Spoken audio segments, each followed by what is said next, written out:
معاشرتی اعتبار سے نکاح کی اہمیت۔ نکاح صرف مذہبی طور پر ہی نہیں بلکہ معاشرتی طور پر بھی انتہائی اہمیت کا حامل ہے،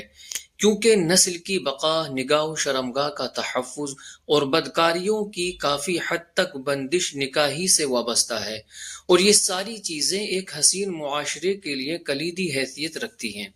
علاوہ ازیں ایک حسین معاشرہ مختلف خاندانوں سے مل کر ہی بنتا ہے۔ جن معاشروں میں خاندان کا تصور نہیں، وہ معاشرے در حقیقت درندوں کے جنگل کا نقشہ پیش کر رہے ہوتے ہیں۔ لہذا حسین معاشرے کے لیے خاندان اکائی کی حیثیت رکھتا ہے، اور اس خاندان کی ارتقائی مراحل کا سب سے پہلا مرحلہ اور اس کی بنیاد ازدواجی زندگی یعنی شادی شدہ زندگی ہی ہے، جس کا صحیح تصور نکاح شرعی کے بغیر ممکن ہی نہیں، کیونکہ اسلام نے نسل کی حفاظت اور مہذب معاشرے کی تشکیل کے لیے نکاح کی صورت میں جو خوبصورت نظام عطا فرمایا ہے، اگر اس کو نظر انداز کر کے انسان جانوروں کی طرح جہاں جی چاہے منہ مارتا پھرے تو معاشرے و سماج میں حیوانیت عام ہوگی، مہلک بیماریاں پھیلیں گی، نسل ہلاک ہوگی، نسب برباد ہو جائے گا، خاندان کا وجود مٹ جائے گا،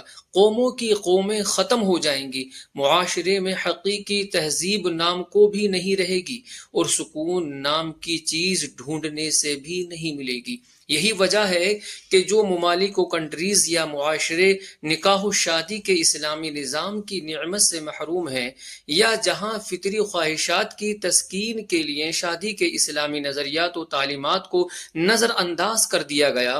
اور غیر شرعی طریقوں کو قانونی حیثیت حاصل ہونے یا سماجی طور پر غیر معیوب سمجھنے وغیرہ کی وجہ سے رواج ملا، وہاں عجیب بے چینی اور بے کلی پائی جاتی ہے، طرح طرح کی پریشانیوں کا سامنا ہے۔ خاندانی نظام تباہ ہونے کی وجہ سے نظام زندگی بھی درہم برہم ہو گیا، وہاں کی اکثریت ذہنی ہیجان اور دباؤ کا شکار ہے، خودکشی، گھریلو ناچاقی اور باہمی نا اتفاقی کی شرح اس قدر بڑھ گئی کہ بیوی شوہر کو قتل کرنے کے لیے تیار اور شوہر بیوی کے قتل پر آمادہ نظر آتا ہے۔ ایک رپورٹ کے مطابق ان ممالک و کنٹریز میں کورٹس میں پیش ہونے والے مقدمات کی اکثریت نفسیاتی معاملات پر مشتمل ہوتی ہے۔ اسلامی تعلیمات سے محرومیوں اور نسل اور خاندان اور رشتوں کے معاملے میں پائی جانے والی بدعنوانیوں کی وجہ سے انسان اپنے ماں باپ، بہن بھائی، نانا نانی،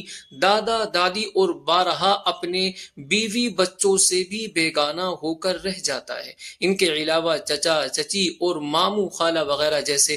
بہت سے رشتوں کا تو کوئی تصور ہی نہیں پایا جاتا۔ الغرض جیسے ہمارے مسلم معاشروں سوسائٹیز میں نکاح کے سبب حسین خاندانی تصور پایا جاتا ہے کہ ماں باپ، بہن بھائی، بیوی بچے، پھر بچوں کے بچے، تایا چاچا، ماموں پھوپھا وغیرہ اور ان کی اولادیں ہوتی ہیں، اور ان کے علاوہ اور بہت سے رشتہ دار اور رشتہ داروں کے رشتہ دار ہوتے ہیں، سسرالی رشتے ناتے ہوتے ہیں، آپس میں وقتاً فوقتاً میل جول